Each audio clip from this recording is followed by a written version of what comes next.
প্রিয় ছাত্রছাত্রী সাজবাদী চ্যানেলে স্বাগত।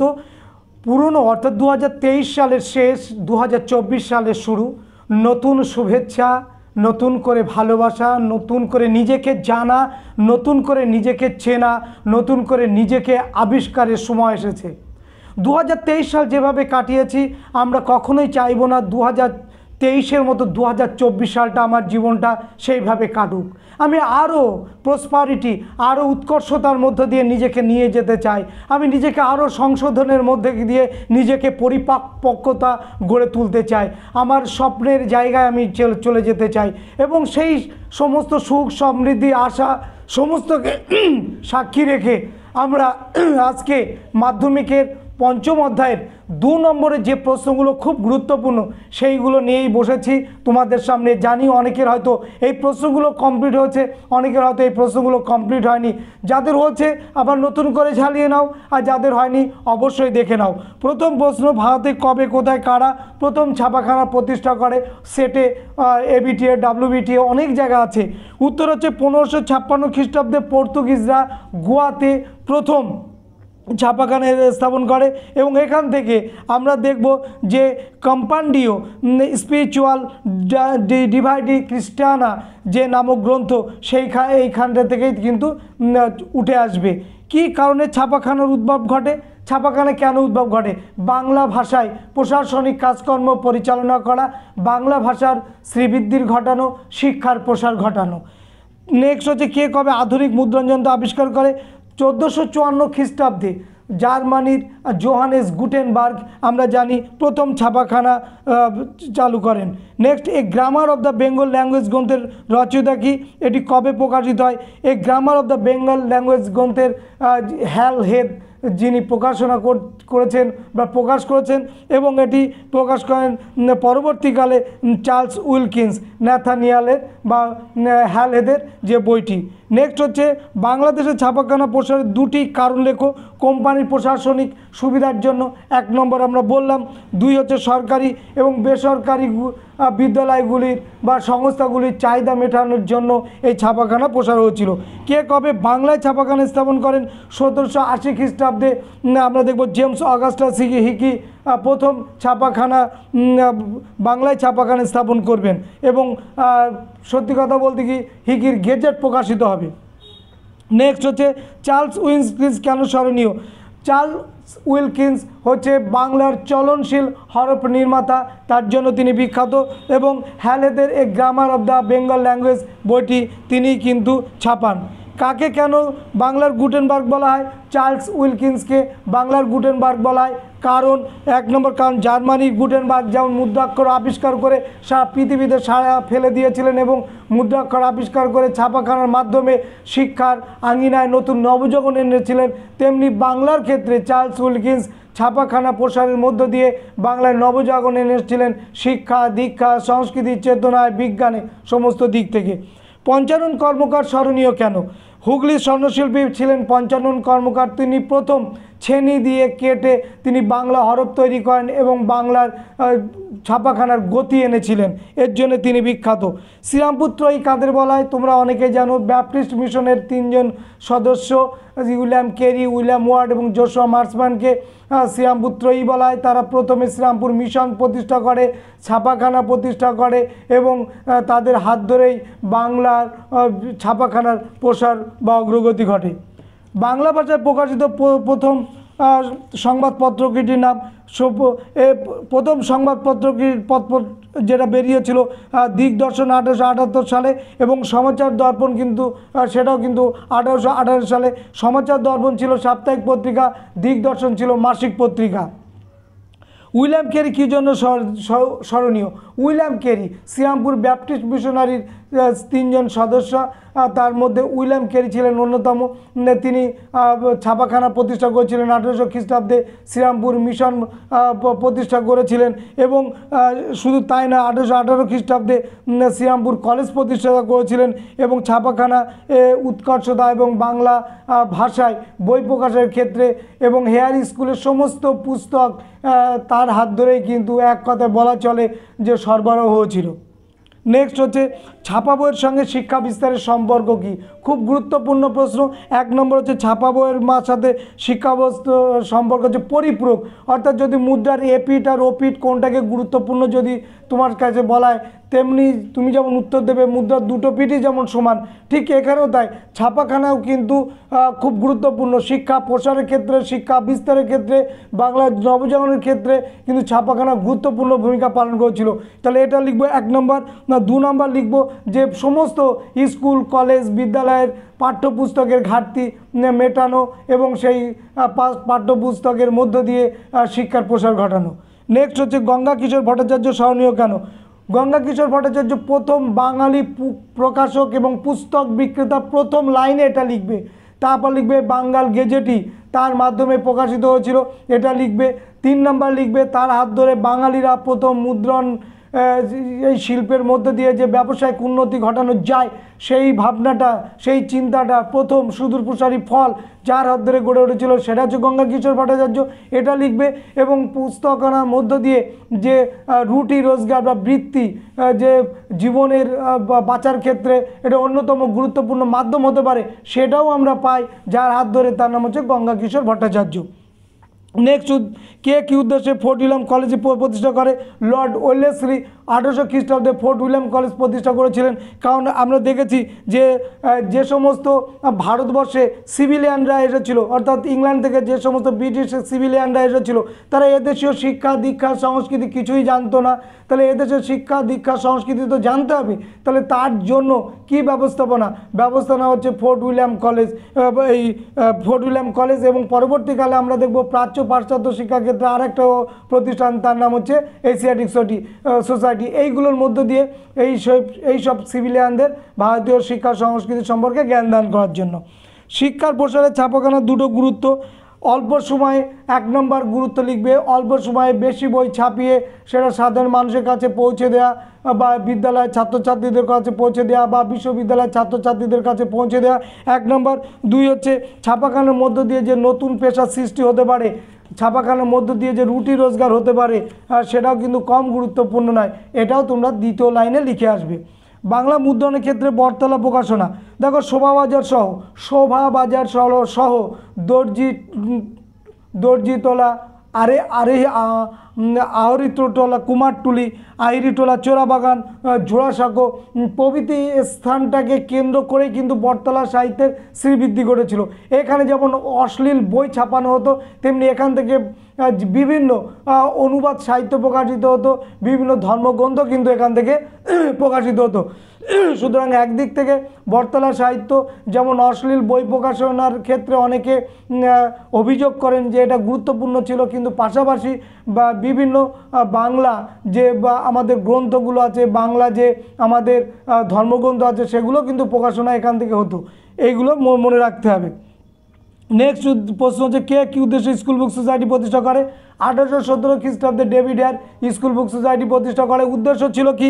উদ্দেশ্য ছিল ইংরেজি ও ভারতীয় ভাষায় পুস্তক রচনা করা এবং বিভিন্ন সরকারি বেসরকারি বিদ্যালয়গুলোতে সেই পুস্তক সরবরাহ করা। মদনমোহন তর্কালঙ্কার কী জন্য বিখ্যাত? দেখো, মদনমোহন তর্কালঙ্কার ছিলেন ঈশ্বরচন্দ্র বিদ্যাসাগরের একদম অন্যতম সহযোগী এবং সংস্কৃত কলেজের তিনিও অধ্যাপক এবং কবি। তার রচিত শিশু শিক্ষা সাহিত্যটি মূল্যবান সাহিত্য, যা বাঙালির ঘরে ঘরে আজও সমাদৃত হয়ে আছে এবং ছাপাখানার সাথে তিনি যৌথভাবে ঈশ্বরচন্দ্র বিদ্যাসাগরের সঙ্গে যৌথভাবে কিন্তু কাজ করেছিলেন। নেক্সট প্রশ্ন হচ্ছে শ্রীরামপুর ছাপাখানার ইতিহাসে শ্রীরামপুর মিশন প্রেসের দুটি গুরুত্ব লেখো। দেখো, ছাপাখানা প্রকাশিত হচ্ছে বা ছাপাখানা তৈরি হচ্ছে 1800 খ্রিস্টাব্দে। শ্রীরামপুরে ছাপাখানা প্রতিষ্ঠিত হবে এই ব্যাপটিস্ট মিশনারি 3 জন সদস্যের হাত ধরে। কিন্তু এর গুরুত্ব কী? গুরুত্ব হচ্ছে এখানে বাংলা ভাষার পাশাপাশি হিন্দি, সংস্কৃত, ওড়িয়া বিভিন্ন ভাষায় এখান থেকে বিভিন্ন ছাপাখানার মাধ্যমে বই প্রকাশ হয়ে সেই সমস্ত সাহিত্যগুলো সেই সমস্ত ভাষায় সেই সমস্ত মানুষগুলোর কাছে পৌঁছে যায় এবং তাদের ভাষার বা সাহিত্যের অগ্রগতি ঘটে। এটা কিন্তু কিন্তু এখান থেকে হয়েছিল। এবং ধর্মগ্রন্থ পাঠ, গবেষণামূলক বই, হিতোপদেশ, রামায়ণ, মহাভারত, এগুলো কিন্তু বাইবেলের অনুবাদ 26টি ভাষায় তোমরা জানো, তো সেগুলোও কিন্তু এখান থেকে প্রকাশিত হচ্ছে। সুতরাং এক কথায় এই ছাপাখানা কিন্তু খুব গুরুত্বপূর্ণ ভূমিকা পালন করেছিল শিক্ষা বিস্তারের ক্ষেত্রে বিভিন্ন ভাষায় প্রকাশনার মধ্য দিয়ে। নেক্সট হচ্ছে বর্ণপরিচয় কবে প্রকাশিত, এর গুরুত্ব কী? বর্ণপরিচয় 1855 খ্রিস্টাব্দে প্রকাশিত হয়, যার হাত ধরে তিনি হচ্ছেন ঈশ্বরচন্দ্র বিদ্যাসাগর, যাকে আধুনিক ভারতের মডার্নাইজার বলা হয়। তিনি সংস্কৃত পণ্ডিত হয়ে তিনি অনুধাবন করেছিলেন যে পাশ্চাত্য শিক্ষার বিকল্প নেই, পাশ্চাত্য শিক্ষাও দেশীয় শিক্ষার পাশাপাশি গ্রহণ করতে হবে। এবার হচ্ছে বর্ণপরিচয়ের গুরুত্ব কী? বর্ণপরিচয় আজও সমাদৃত, আজও শিশু শিক্ষা, শিশু পাঠ্য হিসাবে আমাদের ঘরে ঘরে সমাদৃত। কেন? কারণ এটা একটি নির্ভুল বাংলা বই, এর বিকল্প আজ অবধি এখনও পর্যন্ত গড়ে ওঠেনি। এবং এই নির্ভুল শিশু শিক্ষা বইটি আমাদের কাছে বাংলা ভাষার ক্ষেত্রে একটা অমূল্য সম্পদ হিসাবে কাজ করে আছে। নেক্সট হচ্ছে ছাপাখানার বিকাশে উপেন্দ্র কিশোর রায়চৌধুরী স্মরণীয় কেন? দেখো, বাংলা ছাপাখানার জগতে উপেন্দ্র কিশোর রায়চৌধুরী একটি স্মরণীয় নাম আমরা জানি, এবং পরবর্তীকালে তিনি ইউরাই অ্যান্ড সন্স নামে প্রতিষ্ঠান করবেন এবং এখান থেকে বিভিন্ন ভাষায়, এখান থেকে বাংলা ভাষায় বই প্রকাশ হবে এবং রঙিন বই এখান থেকে প্রকাশিত হবে। এবং তার জন্য নিজের পুত্র সন্তান সুকুমার রায়কে তিনি বিলাতে পাঠাবেন এবং বিলাতে পাঠিয়ে তিনি তাকে এই বিষয়ে পারদর্শিতা অবলম্বন করে এই দেশে তার প্রয়োগ ঘটাবেন। সুতরাং উপেন্দ্র কিশোর রায়চৌধুরী হাফটন ব্লক, রঙিন ব্লক প্রভৃতির ক্ষেত্রে কিন্তু গুরুত্বপূর্ণ ভূমিকা পালন করে আছেন। সুকুমার রায় স্মরণীয় কেন? সুকুমার রায় আমরা জানি যে উপেন্দ্র কিশোর রায়চৌধুরীর একমাত্র সুযোগ্য পুত্র সুকুমার রায়, তিনি শিশু সাহিত্যিক হিসাবে পরিচিত হলেও বাংলা মুদ্রণের ক্ষেত্রে তার কিন্তু অসামান্য ভূমিকা আছে। এবং সবথেকে বড় কথা, ইউরাই অ্যান্ড সন্সের তিনি নির্ভরযোগ্য একজন কর্ণধার এবং তার হাতের ছোঁয়ায় বা তার সুদক্ষ পরিচালনায় ইউরাই অ্যান্ড সন্স জনপ্রিয়তা অর্জন করে। বিভিন্ন বই এখান থেকে প্রকাশিত হতে থাকে এবং ছাপাখানার কথা আবোল তাবোল, হজবরলা, পাগলা দাশু, এই বইগুলো কিন্তু তার হাত ধরে এইখান থেকে প্রকাশিত হচ্ছে। কোথা থেকে? ইউরাই অ্যান্ড সন্স। কার হাত ধরে? সুকুমার রায়ের হাত থেকে। নেক্সট হচ্ছে আইএসসিএস ভূমিকা কী? মহেন্দ্রলাল সরকারের কথা নাম মনে উঠলেই যে প্রতিষ্ঠানটার নাম মনে ওঠে তার নাম হচ্ছে ISCS, Indian association cultivation of science. এই নামটি আমরা মনে পড়ে এবং 1876 খ্রিস্টাব্দে এই সংস্থাটি প্রতিষ্ঠিত হয়েছিল, কারণ এটি ছিল ভারতের প্রথম বৈজ্ঞানিক প্রতিষ্ঠান এবং বহু উচ্চমানের বৈজ্ঞানিক পত্রপত্রিকাও এখান থেকে প্রকাশিত হয়েছে, গবেষণা হয়েছে। বিজ্ঞানী চন্দ্রশেখর ভেঙ্কট রামন, তোমরা জানো, এখানে গবেষণা করে রমন এফেক্ট আবিষ্কার করেন এবং তিনি 1930 সালে নোবেল পান। এই যে আইএসসিএস এর প্রতিষ্ঠার উদ্দেশ্য কী ছিল? পরের প্রশ্ন। প্রতিষ্ঠা হচ্ছে 1876 খ্রিস্টাব্দে মহেন্দ্রলাল সরকার আইএসসিএস প্রতিষ্ঠা করেন। উদ্দেশ্য হচ্ছে বিজ্ঞান বিষয়ে গবেষণা করা এবং গবেষণার মধ্যে শুধু সীমাবদ্ধ না, বিজ্ঞান বিষয়ে মানুষকে সচেতন করা, অন্ধ কুসংস্কার প্রভৃতির বিরুদ্ধে সচেতন করার কিন্তু এইরকম প্রতিষ্ঠানের দরকার, আজও দরকার। তো সেই করার জন্য এবং বিজ্ঞান বিষয়ে সচেতন অন্তর করা, আলোচনা সেমিনারের মাধ্যমে মানুষকে বিজ্ঞান মনস্ক মন তৈরি করা, এই জন্যে। আচ্ছা, নেক্সট হচ্ছে কলকাতা বিজ্ঞান কলেজ প্রতিষ্ঠা হয় 1914 খ্রিস্টাব্দে। কে প্রতিষ্ঠা করে তোমরা জানো? আশুতোষ মুখোপাধ্যায় এর প্রতিষ্ঠা করেন।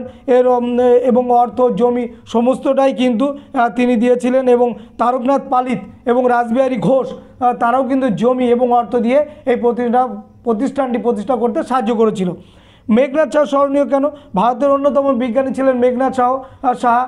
তিনি আবিষ্কার করেন রিলেটিভিটি, প্রেসার অফ লাইট এবং বিকিরণের চাপ, বিদ্যুৎ চৌম্বকত্ব তারই অনবদ্য সৃষ্টি এবং ইনস্টিটিউট অফ ফিজিক্স এবং ইউপি একাডেমি অফ সায়েন্স তিনি প্রতিষ্ঠা করেছিলেন। প্রশান্ত চন্দ্র মহলানবিশ কী জন্য স্মরণীয়? তিনি ভারতের প্রখ্যাত রাশিবিজ্ঞানী ছিলেন। প্রশান্ত চন্দ্র মহলানবিশ বাঙালির বিজ্ঞান সাধনাকে বিশ্বের দরবারে পৌঁছে দিয়েছিলেন এই রাশিবিজ্ঞানী এবং তারই প্রচেষ্টা 1931 খ্রিস্টাব্দে ইন্ডিয়ান স্ট্যাটিস্টিক্যাল ইনস্টিটিউট প্রতিষ্ঠা হয়। কিন্তু আইএসআই বলা হয়, ইন্ডিয়ান স্ট্যাটিস্টিক্যাল ইনস্টিটিউট। নেক্সট হচ্ছে বসু বিজ্ঞান মন্দির কে প্রতিষ্ঠা করে? এখানে কোন কোন বিষয়ে গবেষণা হতো? 1917 খ্রিস্টাব্দে বসু বিজ্ঞান মন্দির প্রতিষ্ঠা করেন জগদীশ চন্দ্র বসু। এখানে পদার্থবিদ্যা, রসায়নবিদ্যা, উদ্ভিদবিদ্যা, জীববিদ্যা প্রভৃতি বিষয়ে এখানে গবেষণা হতো এবং বায়োকেমিস্ট্রি, পরিবেশবিদ্যাও কিন্তু এর অন্তর্ভুক্ত ছিল। নেক্সট হচ্ছে চুইয়ে পড়া নীতি কি? চুইয়ে পড়ার নীতির প্রবর্তক হচ্ছে টমাস ব্যাবিংটন মেকলে। তিনি বলেছিলেন যে ভারতবর্ষে যদি উচ্চবিত্তদের মধ্যে যদি ইংরেজি শিক্ষার প্রসার ঘটানো যায় তাহলে ধাপে ধাপে ক্রমান্বয়ে তারা নিচু স্তরের মানুষগুলোকে ইংরেজি শিক্ষা শিক্ষিত করে তুলবে, এইভাবে ভারতে পাশ্চাত্য শিক্ষার প্রসার ঘটবে। এই যে নীতি এটাকে বলা হয় চুইয়ে পড়া নীতি বা ফিল্টারেশন থিওরি নীতি বা হচ্ছে ক্রমনিম্ন পরিশ্রুত নীতি, মনে থাকে যেন। আচ্ছা, মেকলে মিনিট কি? 1835 খ্রিস্টাব্দে জিসিপিআই পুরো নাম জেনারেল কমিটি অফ পাবলিক ইনস্ট্রাকশনের সভাপতি ছিলেন টমাস ব্যাবিংটন মেকলে। তিনি 1835 খ্রিস্টাব্দে সভাপতি হওয়ার পর তিনি ঘোষণা করেছিলেন যে ভারতে শিক্ষার একমাত্র মাধ্যম হওয়া উচিত পাশ্চাত্য শিক্ষা, এবং পাশ্চাত্য শিক্ষার মাধ্যমেই ভারতবর্ষের শিক্ষাদান করলে এই ভারতবর্ষের শিক্ষার বা ভারতীয়দের উন্নতি ঘটবে, এবং তিনি পাশ্চাত্য সভ্যতা সংস্কৃতির পক্ষে মতামত প্রকাশ করেছিলেন। ডন সোসাইটি সতীশচন্দ্র মুখোপাধ্যায়, দরকার নেই। এবারে এসো যে কার্লাইল সার্কুলার বলতে কী বোঝো? অনেক জায়গা আছে। 1905 সালে বঙ্গভঙ্গ বিরোধী আন্দোলনে আমরা দেখব এই আন্দোলনের প্রধান মুখ ছিল ছাত্র সমাজ, ছাত্ররাই পরিচালিত করতো, আন্দোলনটা জোরদার হয়েছিল। তো R.W. কার্লাইল তিনি কার্লাইল সার্কুলার জারি করেন 1905 খ্রিস্টাব্দে, এবং তিনি বলেন যদি বঙ্গভঙ্গ এবং স্বদেশী আন্দোলনে কোনো ছাত্র যদি আন্দোলনে অংশগ্রহণ করে তাকে সেই শিক্ষা প্রতিষ্ঠান থেকে বহিষ্কৃত করা হবে। অর্থাৎ এর মধ্য দিয়ে ভয় বা ভীতি দেখিয়ে এই আন্দোলনকে স্তব্ধ করার যে নীতি ঘোষণা করেছিলেন R.W. কার্লাইল, সেটা হচ্ছে কার্লাইল সার্কুলার। পাশাপাশি আমরা কি করেছিলাম? অ্যান্টি সার্কুলার সোসাইটি প্রতিষ্ঠা করেছিলাম, তোমরা জানো।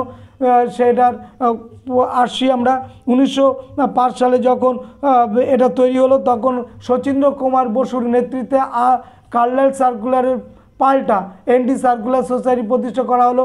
উদ্দেশ্য ছিল সেই বহিষ্কৃত ছাত্রদেরকে আবার শিক্ষার আঙিনায় নিয়ে আসা এবং তাদেরকে শিক্ষাদানের মধ্যে বা শিক্ষাদানের পরিবেশে তাদেরকে আবারও নিয়োজিত করা। এর জন্য অ্যান্টি সার্কুলার সোসাইটি করার উদ্দেশ্য ছিল। জাতীয় শিক্ষা পরিষদ গঠিত হয় কত সালে? 1906 সালে জাতীয় শিক্ষা পরিষদ গঠিত হয়। কার নেতৃত্বে? সত্যেন্দ্রনাথ ঠাকুরের নেতৃত্বে, জাতীয় সভাপতিত্বে কলকাতায় জাতীয় শিক্ষা পরিষদ গঠিত হয়েছিল। উদ্দেশ্য ছিল কি? বিদেশি শিক্ষা সংস্কৃতি ত্যাগ করে মাতৃভাষার মাধ্যমে দেশীয় শিক্ষা ব্যবস্থা প্রবর্তন করা, কারিগরি শিক্ষার উন্নতি বিধান করা, প্রকৃত মানুষ তৈরি করা, এবং সত্যি কথা বলতে কি এদেশীয় সংস্কৃতি সেটাকে তুলে ধরা। এইগুলো 1, 2, 3 নাম্বার করে এইগুলো সুন্দর করে উত্তরগুলো লিখে আসবে। যত 1, 2 বা ক খ করে উত্তরগুলো লিখবে তত উত্তরটা সুন্দর হবে। তারপর হচ্ছে কবে কার উদ্যোগে বেঙ্গল টেকনিক্যাল ইনস্টিটিউট স্থাপন হয়? BTI। দেখো, কারিগরি শিক্ষার মান উন্নয়ন, কারিগরি শিক্ষার মান উন্নয়ন এবং প্রসারের জন্য BTI প্রতিষ্ঠা হয়েছিল। একদম প্রথম লাইনে এটা লিখবে। কত সালে? 1906 খ্রিস্টাব্দে। এবং এটা তৈরি করেছিলেন বিশিষ্ট আইনজীবী, তার নাম হচ্ছে তারকনাথ পালিত। ক্লিয়ার? কী উদ্দেশ্যে কবে রবীন্দ্রনাথ ঠাকুর শান্তিনিকেতন ব্রহ্মচর্য আশ্রম স্থাপন করেন? দেখো, রবীন্দ্রনাথ ঠাকুরের চিন্তাভাবনা ছিল তপবন কেন্দ্রিক শিক্ষা এবং প্রকৃতির কোলে শিক্ষা, প্রকৃতির সঙ্গে শিক্ষার সমন্বয় ঘটিয়ে মানুষের শিক্ষার উন্নতি ঘটানো। কখনো প্রকৃতিকে বাদ দিয়ে তিনি শিক্ষার উন্নতি ঘটাতে চাননি, এবং তার জন্যেই তিনি এই ব্রহ্মচর্য আশ্রম প্রতিষ্ঠা করেছিলেন। প্রকৃতির কোলে শিক্ষা এবং প্রকৃতির মধ্য দিয়েই শিক্ষা গ্রহণ করতে হবে। প্রাচীনকালে ঋষিরা যেমন আর্য ঋষিরা যেমন প্রকৃতির কোলে সাধনা করে তারা সেরা সেরা জিনিস আমাদের উপহার দিয়েছেন সেই আধ্যাত্মিকতার মধ্য দিয়ে বা তাদের সাধনার মধ্য দিয়ে, ঠিক তেমনি রবীন্দ্রনাথও চেয়েছিলেন যে আমরা যদি প্রকৃতির সঙ্গে মিশে গিয়ে কোনো কৃত্রিমতাকে গ্রহণ না করে সরাসরি প্রকৃতির মধ্যে যদি আমরা গ্রহণ করে শিক্ষা নিতে পারি তবে সেই শিক্ষা হবে সঠিক শিক্ষা। এই জন্যে তিনি এটা করেছিলেন। এবং এখানে গুরু শিষ্যের সম্পর্ক হবে পিতা পুত্রের মতো। বিশ্বভারতী প্রতিষ্ঠার উদ্দেশ্য কে? বিশ্বভারতী প্রতিষ্ঠার উদ্দেশ্য কী ছিল? কে প্রতিষ্ঠা করেছিল? তোমরা জানো যে রবীন্দ্রনাথ ঠাকুর বিশ্বভারতী প্রতিষ্ঠা করেছিলেন 1921 সালে। এবং এই বিশ্বভারতী প্রতিষ্ঠার উদ্দেশ্য ছিল যে সারা পৃথিবীর সমস্ত যা কিছু শিক্ষার কেন্দ্র, অর্থাৎ সারা পৃথিবীর শিক্ষা কেন্দ্র বা শিক্ষার আলয় হবে এই বিশ্বভারতী। তার জন্য এই নামটা করা, অর্থাৎ বিশ্ব ধরা দেবে এই ভারতীতে এসে, এই বোলপুরে বিশ্বভারতী এই প্রতিষ্ঠানে এসে। এখান থেকেই সমস্ত শিক্ষা সারা পৃথিবীর দিকে ছড়িয়ে পড়বে এবং পৃথিবীর সমস্ত শিক্ষার্থীরা এখানে এসে শিক্ষাদান করবে। এর জন্যে তিনি বিশ্বভারতীতে আমরা দেখেছি জাপান, জাপান, রাশিয়া, ইংল্যান্ড থেকে বিভিন্ন শিক্ষাবিদরা এসে এখানে কিন্তু তারা শিক্ষা পরিচালনা করেছেন। আচ্ছা, নেক্সট যে প্রশ্নগুলো আমি দেব অবশ্যই এইগুলো দেখবে। বাংলা সাংস্কৃতিক জীবনে ছাপাখানার বিকাশের প্রভাব লেখো। দেখো, অল্প সময়ে অল্প দামে ছাপা বই প্রকাশ হতো এবং সেটা সাধারণ মানুষের কাছে পৌঁছে যেত। আর 2 হচ্ছে বাংলা ভাষায় বই ছাপা হলে মাতৃভাষার মাধ্যমে শিক্ষাদানের প্রসার, এটাও ঘটে। আর হচ্ছে সমাজ সংস্কার, ধর্ম সংস্কার সংগঠনে এই বই একটা অনবদ্য ভূমিকা পালন করে। নেক্সট হচ্ছে ঔপনিবেশিক শিক্ষা ব্যবস্থা ত্রুটিপূর্ণ ছিল কেন, এটাও দেখো। এক হচ্ছে ঔপনিবেশিক শিক্ষা ব্যবস্থা এই কারণে ত্রুটিপূর্ণ ছিল। 1 নম্বর হচ্ছে কেরানিগিরি তৈরি করার জন্য, পুলিশগিরি বা দারোগাগিরি করবার জন্য এই শিক্ষা প্রতিষ্ঠানগুলো গড়ে উঠেছিল। 2 হচ্ছে ইংরেজি শিক্ষার উপর বেশি প্রাধান্য দেওয়া হয়েছিল, আমাদের মাতৃভাষার শিক্ষার প্রাধান্য কম দেওয়া হয়েছিল। আর 3 নম্বর হচ্ছে ভারতের সুপ্রাচীন ঐতিহ্য যে সংস্কৃতি সেটাকে অবহেলা করা হয়েছিল, এই কারণে আমাদের ঔপনিবেশিক শিক্ষা ব্যবস্থা ত্রুটিপূর্ণ ছিল। নেক্সট প্রশ্ন হচ্ছে বাংলা লাইনোটেপ প্রবর্তনের গুরুত্ব কী। সুরেশচন্দ্র মজুমদার বাংলা লাইনোটেপ আবিষ্কার করেন এবং হচ্ছে এর গুরুত্ব হচ্ছে যে শিক্ষা ছাপাখানায় মুদ্রণ ব্যবস্থা আরও উন্নত সহজ সরল করবার ক্ষেত্রে, ছাপাখানায় আর উন্নত সহজ সরল করবার জন্য সুরেশচন্দ্র মজুমদার এই সুবেলবেল টাইপ বা বাংলা লাইনোটাইপ তিনি তৈরি করেছিলেন। ভারতের বাইরে প্রথম কোথায় কী বাংলা বই প্রকাশিত হয়েছিল। ভারতের বাইরে প্রথম কোথায় কী বাংলা বই প্রকাশিত হয়েছিল। দেখো, পর্তুগাল থেকে প্রকাশিত হয় দোম আন্তনিওর লেখা ব্রাহ্মণ রোমান ক্যাথলিক সংবাদ এবং আসু সামের কৃপার শাস্ত্র, অথর্ববেদ বা বেদ এবং মনোত্রলের বাংলা পর্তুগিজ শব্দকোষ, এইগুলো কিন্তু এখান থেকে প্রকাশিত হয়েছে। শিবপুর বোটানিক্যাল গার্ডেন কেন এবং কখন নির্মিত হয়। দেখো, 1787 খ্রিস্টাব্দে কর্নেল রবার্ট কিট কিন্তু প্রতিষ্ঠা করেন। অঢেল যে আমাদের প্রাকৃতিক সম্পদ আছে সেই প্রাকৃতিক সম্পদকে রক্ষা করা এবং তার ব্যবহার করার জন্য এবং তার জন্যই কিন্তু তিনি শিবপুর বোটানিক্যাল গার্ডেন প্রতিষ্ঠা করেছিলেন। এবং পরবর্তীকালে আমরা দেখব ব্রিটিশরাও কিন্তু এই প্রাকৃতিক সম্পদের উপর গুরুত্ব দেবে এবং বিভিন্ন অরণ্য আইন চালু করবে, যার ফলে সাঁওতালরা ক্ষিপ্ত হবে বা আদিবাসী শ্রেণী ক্ষিপ্ত হবে। তাই তো এবছরের জন্য 4 নম্বর কিন্তু এই প্রশ্নটা খুব গুরুত্বপূর্ণ। আদিবাসীরা কেন ঔপনিবেশিক অরণ্য আইনের বিরুদ্ধে তারা ক্ষিপ্ত হয়েছিল বা বিদ্রোহী হয়েছিল। নেক্সট হচ্ছে বাংলার বিজ্ঞান চর্চায় শ্রীরামপুর ব্যাপটিস্ট মিশন কেন গুরুত্বপূর্ণ। দেখো, এটা বলে দিয়েছি। তারপরে দেখো, মহেন্দ্রলাল সরকার কেন গুরুত্বপূর্ণ, এটাও বলে দিয়েছি। কবে কোথায় শান্তিনিকেতন আশ্রম প্রতিষ্ঠা করেন। শান্তিনিকেতন আশ্রম প্রতিষ্ঠা করেন হচ্ছে প্রথমে আমরা দেখব যে মহর্ষি দেবেন্দ্রনাথ ঠাকুর নির্জনে, তিনি ছিলেন ব্রাহ্ম উপাসক, ব্রহ্ম উপাসনার জন্য তিনি কিন্তু এই ভুবনডাঙ্গা গ্রামে, বোলপুরের ভুবনডাঙ্গা গ্রামে তিনি 1861 খ্রিস্টাব্দে তিনি এই আশ্রমটি প্রতিষ্ঠা করেন এবং নাম রাখেন শান্তিনীড় বা শান্তিনিকেতন। পরবর্তীকালে রবীন্দ্রনাথ ঠাকুর 1901 খ্রিস্টাব্দে এর নাম রাখেন শান্তিনিকেতন। রবীন্দ্রনাথ কেন ভারতের প্রচলিত শিক্ষা ব্যবস্থাকে প্রাণহীন বলেছেন। 1 নম্বর হচ্ছে তিনি এটাকে পছন্দ করেনি, কারণ এইখানে এই শিক্ষা ব্যবস্থার মধ্যে কোনো প্রাণ ছিল না, এই কারণে যে টোটালটাই ঔপনিবেশিক শিক্ষা ব্যবস্থা ছিল এবং টোটালটা অনুকরণ ছিল এবং ভারতীয় সভ্যতা সংস্কৃতি এবং যেখানে হৃদয়ের মেলবন্ধন নেই সেই হৃদয়হীন শিক্ষা ব্যবস্থাকে তিনি পছন্দ করেননি এবং তার শিক্ষা ভাবনায় প্রকৃতি মানুষ সেটাও এখানে অনুপস্থিত ছিল বলে তিনি এটাকে পছন্দ করেননি। এবং শেষ কথা হচ্ছে রবীন্দ্রনাথ ভারতীয় জীবনাদর্শ, ভারতীয় ঋষিদের গুরুত্বকে বা তাদের প্রভাবকে, তাদের সৃষ্টিকে তিনি গুরুত্ব দিয়েছিলেন, যেটা এখানে ছিল না। তাহলে এই ছিল আমাদের পঞ্চম অধ্যায় ক্লাস 10-এর গুরুত্বপূর্ণ 2 নম্বরের প্রশ্নগুলো। তোমরা দেখবে যে বিভিন্ন টেস্ট পেপারে এই প্রশ্নগুলোই কিন্তু ঘুরে ফিরে বিভিন্ন সেটে রয়েছে। আশা করি তোমরা সবাই এইগুলো গুরুত্ব সহকারেই দেখবে এবং তোমাদের মূল্যবান মতামত অবশ্যই জানাবে। সবাইকে ধন্যবাদ। নতুন বছরে সুখ সমৃদ্ধি ভালোবাসা সৃষ্টি সুখের উল্লাসে আমরা মেশে উঠব সেই আশা রেখে শেষ করলাম।